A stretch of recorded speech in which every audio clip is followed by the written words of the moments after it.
sahabat, selamat datang kembali di channel Suksespedia.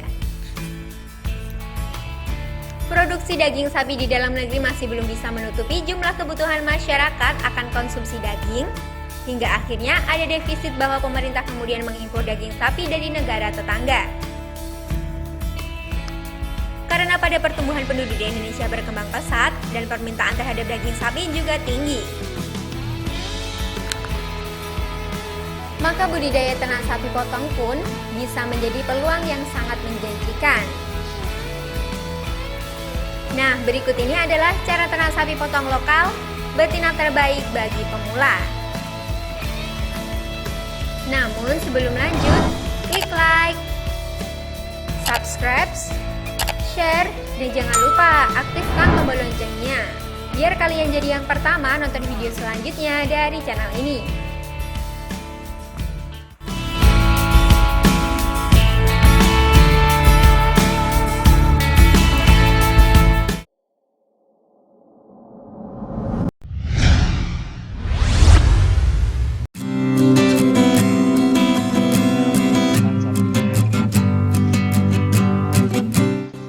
Jenis sapi untuk pemilihan. Dalam ternak sapi, sebaiknya Anda harus memilih jenis sapi yang cocok untuk pembiakan di area lokasi Anda. Tapi tidak semua jenis ternak bisa digunakan untuk penggemukan. Ada beberapa faktor yang harus diperhatikan dalam memilih jenis sapi ternak, yaitu jumlah populasi sapi, kenaikan pada populasi akan tetapi pada setiap tahun, penyebarannya, produksi karkas, dan penggunaan yang efisien dengan pakan sapi. Sapi lokal sering digunakan sebagai sumber daging, yaitu dengan sapi ongole, sapi PO atau peranakan ongole, sapi Bali, yang terakhir sapi Madura.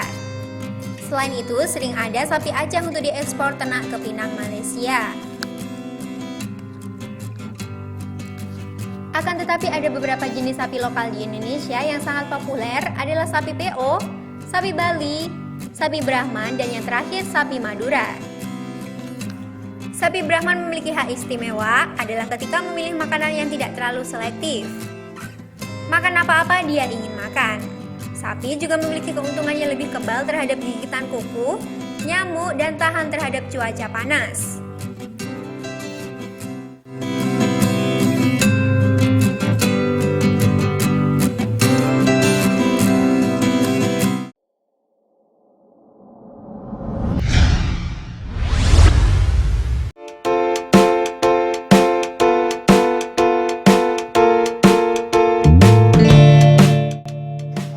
Kandang sapi potong untuk lokasi.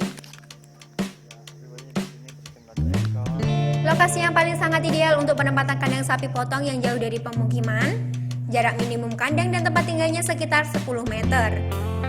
Kalau bisa, untuk lokasi kandang dekat dengan lahan pertanian dan mudah dijangkau dengan kendaraan ya. Selain itu, lebih baik untuk sinar matahari bisa langsung masuk ke halaman kandang untuk menjaga kelembapan kandang.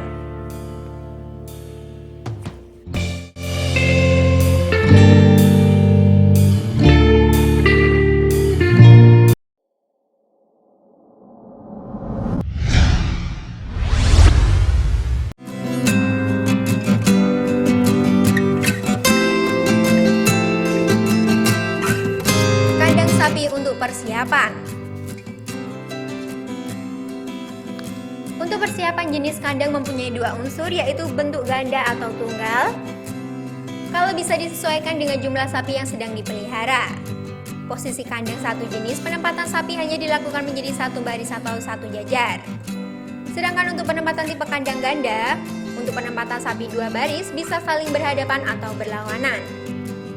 Umumnya dibuat ganda karena di antara lain untuk kedua barisan tersebut bisa dibuat untuk jalan.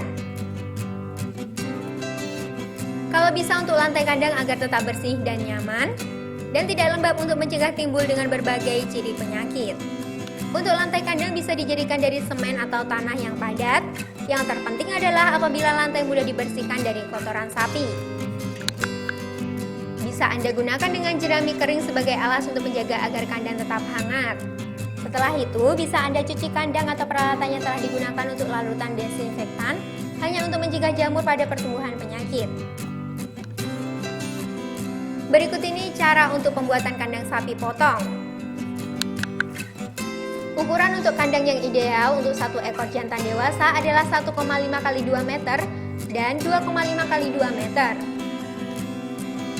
Ukuran kandang yang ideal untuk satu betina dewasa adalah 1,8 x 2 meter. Ukuran kandang yang ideal untuk satu betis adalah 1,5 x 1 meter.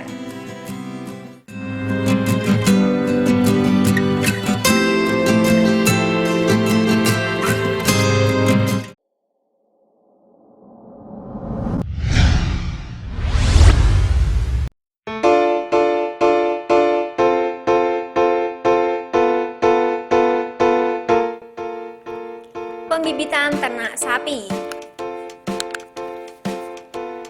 Dengan melakukan pembibitan ternak sapi potong, yang sangat perlu kita perhatikan adalah mempunyai tanda telinga, dalam arti betis, sudah terdaftar dan secara jelas silsilat. Matanya akan terlihat bersih dan cerah. Tidak ada lagi yang mengganggu untuk pernafasannya atau hidungnya tidak mengeluarkan lendir. Saat mau menyentuh terhadap kukunya tidak akan terasa panas. Setelah itu untuk kulit atau bulunya akan terlihat bersih, tidak terinfeksi atau berbahaya. Perhatikan pada bagian ekor dan dugurnya apakah ada tanda-tanda diare. Tidak ada kerusakan pada kulit atau bulu rontok.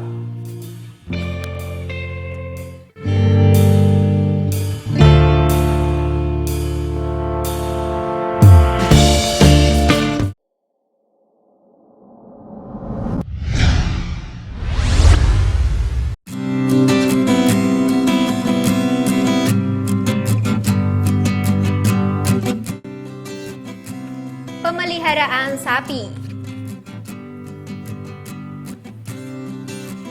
Sapi sangat membutuhkan untuk pakan yang sehat atau setara dengan bahan pakan yang dibutuhkan. Setiap hari sapi sangat perlu diberi pakan sekitar 10% berat badannya atau bisa juga ditambah dengan tambahan pakan sekitar 1-2% dari berat badan.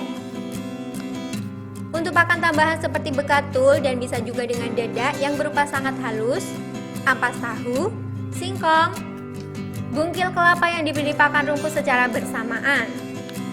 Selain itu, Anda bisa menambahkan larutan mineral dengan garam dan dapur. Untuk campuran pakan sapi dengan jumlah tertentu dan dosisnya biasa disebut ransum. Bisa diperkirakan dengan jenisnya. Pakan hijau dibagi menjadi 3 kategori, yaitu untuk pakan kering, bisa juga dengan pakan segar, dan yang terakhir silase. Pada jenis pakan seperti yang berwarna hijau segar seperti rumput, kacang-kacangan, dan tanaman hijau lainnya. Ada beberapa jenis lain rumput yang lebih baik untuk digunakan untuk pakan ternak meliputi daun turi, daun lamtoro, rumput gajah, rumput raja, dan lain sebagainya. Pakan hijau kering merupakan salah satu jenis pakan yang berasal dari pakan hijauan yang segar. Ini secara sengaja untuk dilakukan dengan dikeringkan agar bertahan lebih lama. Misalkan seperti jerami padi, jerami jagung, dan jerami kacang tanah yang sering digunakan saat musim kemarau telah tiba waktunya. Pakan jenis yang ketiga merupakan salah satu silase. Silase ini adalah pakan yang begitu segar dan diawetkan. Cara membuat silase adalah dengan cara melakukan menutup rapat hijauan yang begitu segar, setelah itu nanti akan terjadi proses fermentasi.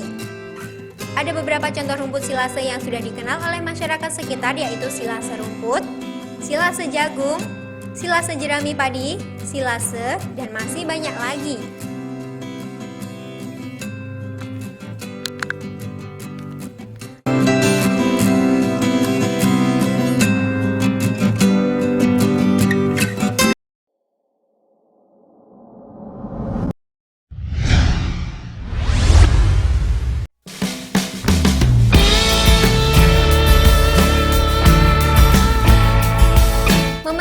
Ternak sapi. Untuk kotoran sapi lebih baiknya segera dipindahkan ke tempat lain, nanti akan memudahkan proses fermentasi yang perlu membutuhkan selama 1-2 minggu. Karena kotoran sapi ini bisa dijadikan sebagai pupuk untuk kandang. Kalau bisa, untuk kondisi kandang sapi tidak akan tertutup dan pastikan saja yang terjadi sirkulasi udara merupakan sangat baik untuk di dalamnya. Anda bisa sediakan air minum yang bersih untuk sapi setiap saat. Tempatkan wadah yang khusus untuk minum sapi saat di luar kandang, akan tetapi bisa terjangkau oleh sapi. Sebaiknya tempat pakan dan wadah air lebih tinggi agar tidak diinjak-injak dengan kaki sapi.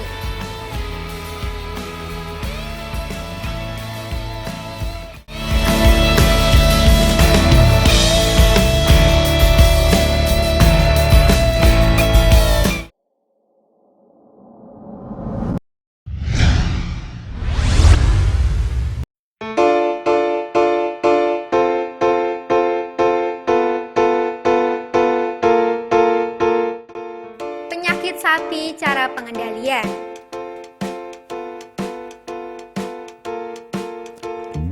Dalam pengendalian penyakit, hal utama yang harus dilakukan adalah terhadap pencegahan penyakit daripada pengobatan, karena penggunaan obat akan meningkatkan biaya produksi dan tidak menjamin keberhasilan pengobatan.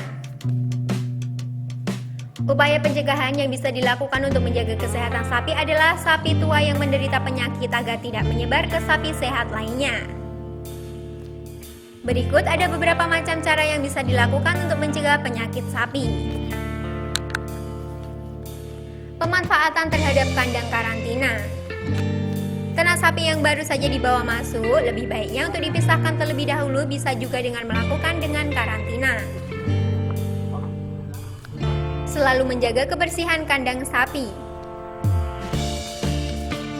Sapi yang digiling secara intensif akan menghasilkan banyak kotoran karena mereka mendapatkan cukup pakan, sehingga pembuangan limbah harus dilakukan kapan saja jika kandang mulai kotor untuk mencegah perkembangan bakteri dan virus yang menyebabkan penyakit.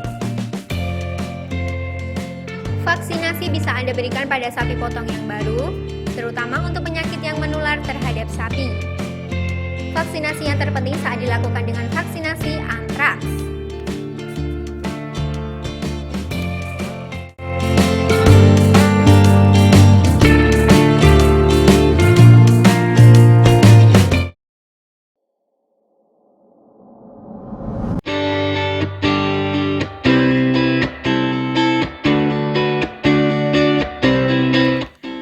Itulah tadi ulasan mengenai 7 cara ternak sapi potong lokal. Selamat mencoba ya sahabat, dan semoga sukses. Jika kalian sudah berpengalaman dan sukses dalam cara ternak sapi potong lokal, share pengalaman kalian di bawah video ini ya sahabat. Mari kita berbagi. Semoga informasi tadi bermanfaat. Terima kasih sudah menyaksikan channel kami. Sekali lagi, mari membangun channel Suksespedia dengan cara klik tombol subscribe, like, share, dan aktifkan tombol loncengnya. Sampai jumpa di video berikutnya. Jangan lupa tonton video-video yang lainnya ya.